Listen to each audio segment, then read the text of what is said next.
Judge, welcome. Thank you. You are probably the least productive member of your district court, isn't that right? Well, I have not considered myself in those terms, Senator. Well, let me explain what I mean. You have 125 motions pending that you've declined to decide. Well, Let me finish.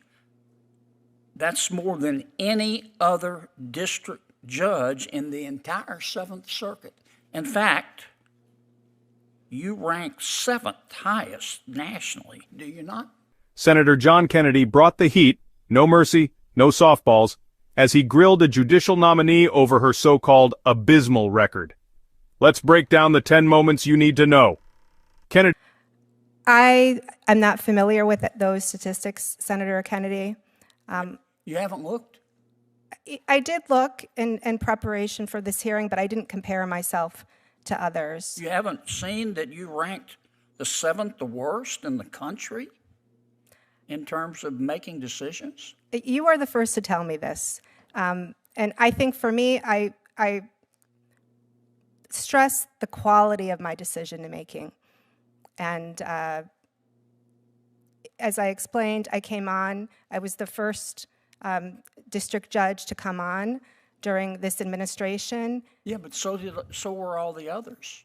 I mean, there have been 68 district judges confirmed in the 117th Congress. In terms of motions pending for more than 6 months, you rank number 3. You all came on at the same time. You all had the same problems with COVID. You're the 3rd worst. You really think of all the other district judges in the 7th Circuit, you're the one that ought to be promoted based on this record? Senator, this is something that I've discussed with my fellow judges. Many of us new judges from... I thought you said you'd never looked at these statistics. I haven't, these particular statistics I am not familiar with. But in terms of new judges, both from the current administration and the former administration, we are quite a collegial bunch, and oftentimes talk about the pressures of a new judge and the way reassignments work in our district, which is that you get, for example, 300 cases. Yes, ma'am, I understand. I'm familiar with the procedure in federal court. Here's what I'm trying to understand. Why is your record so bad? Well, I don't view it that way, Senator. When I look at the quality of my decision-making, the feedback that I get from parties, Of course parties are not going to criticize you. They want you to rule in their favor. I understand, Senator Kennedy. I mean, that's just the way it works. Help me understand why you have such an abysmal record in moving cases. I mean, it costs a lot of money to litigate, and people are paying lawyers, and time is money. And of all the district court judges in the 7th Circuit, you're the worst in terms of moving cases. Why do you think you deserve to be promoted over all of those others?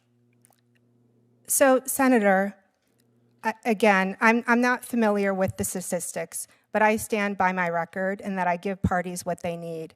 I think, I am regularly in my courtroom. I am regularly issuing decisions.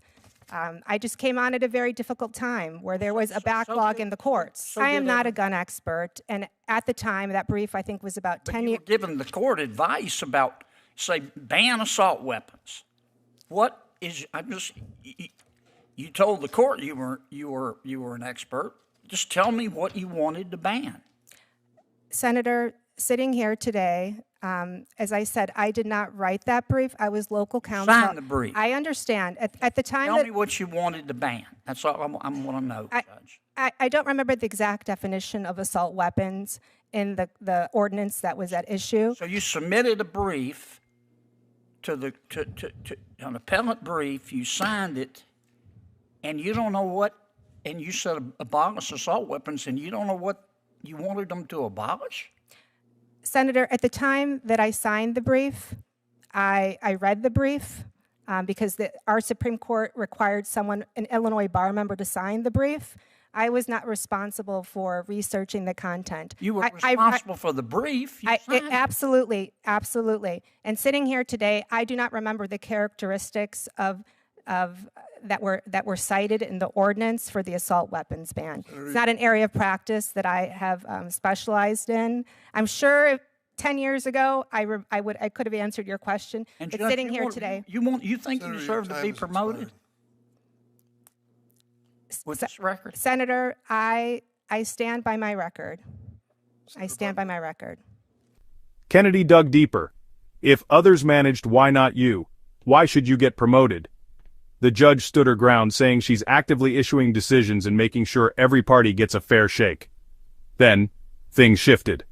Kennedy brought up a pro bono case. The judge once signed a brief supporting an assault weapons ban.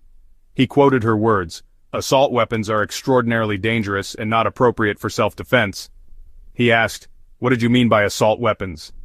The nominee clarified she was just local counsel, didn't write the brief, and signed it as a formality. But Kennedy wouldn't let go. "You signed it. What did you want to ban?" Under pressure, she couldn't define assault weapon on the spot, but insisted she's not a firearms expert and that the case was over a decade old. Kennedy stayed skeptical, but the nominee wrapped up by standing behind her record and readiness for promotion. So, was Kennedy fair or just playing politics? Did the judge handle the pressure, or should she have been sharper? Let me know in the comments. If you enjoyed this breakdown, give it a thumbs up and don't forget to subscribe for more no-nonsense political coverage. See you next time on Congress